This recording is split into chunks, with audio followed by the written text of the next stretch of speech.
was there any point when, you're into it 100 pounds and you're going like, and maybe weight loss slows or anything like that, and you're and the dark side of like, just do Optifast or just do something crazy and radical and shake it up. Did that call to you at all? Did it get your hooks in you at all?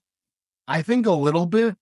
And obviously just being in LA, right? You see other people doing it. You see there's billboards. You Well, see you can't there's get away. You can't go to Whole Foods and say hi to somebody without them saying like, "There's a lot of lectins in your card" or some nonsense. Why are you eating nightshades? right. Where we kind of know now, like that's not the problem. Right. That's not it's not it. But I think, and also, you can be so susceptible to going, oh, tell me like why is Yeah. that missing? Is that the key thing? But I think, kind of luckily for me, because it had worked so well, and I was like, and obviously there were plateaus as far as like the weight and things.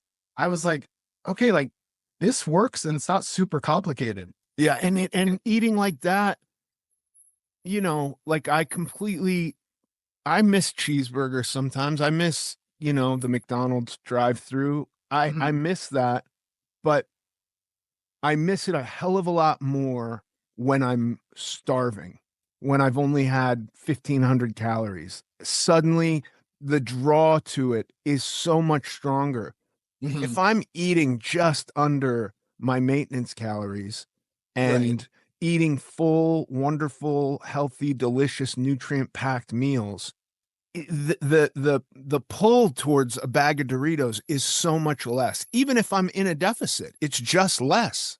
Right. Right. And you're not tempted because you feel good and Mhm. you feel like you have foods that you enjoy that you can look forward to.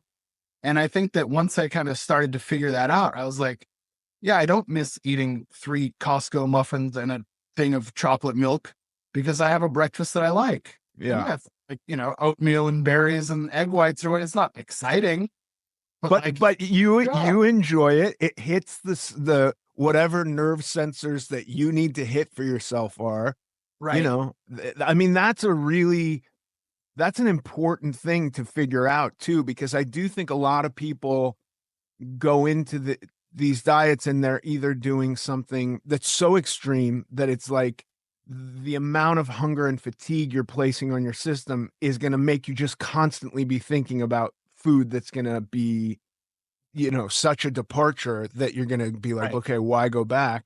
right, Or your palate is just so bored. You're just like, the guys who just do chicken, broccoli, and rice, you know, right, I get it. If you're a bodybuilder and you're going to go on stage and you're just going to eat cod 5 times a day, fine. But like for a person who wants to like be living the rest of their life, that's also not sustainable. right.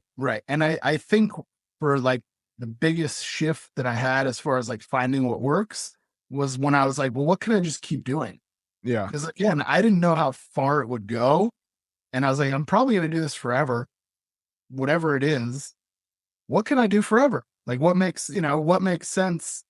And of course, like I've tried, I mean, this is what I do now. Like, and I'm a health and fitness professional. I've tried everything at this point, as far as like keto, high carb, low carb, just to see, Yeah. for various different reasonings at different times.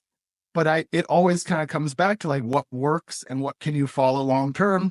And it's the basic stuff, right? It's Yeah. like, get your protein, focus on vegetables and fruits, have some carbs. If you're training harder, you need a little bit more. If you're not, maybe you need a little bit less, and just like be mindful of your intake. And it goes such a long way.